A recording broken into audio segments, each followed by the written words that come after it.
कोई प्रमाण है तुम्हारे पास भगवान के होने का?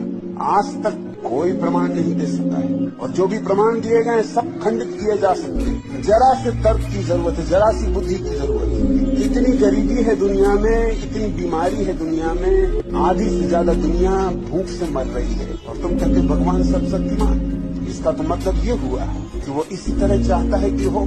ये भिखमंगे सड़कों पर, ये बिना दूध मिले हुए बच्चे, ये लंगड़े लूले बच्चे क्यों पैदा होते? ये अंधे बच्चे क्यों पैदा होते?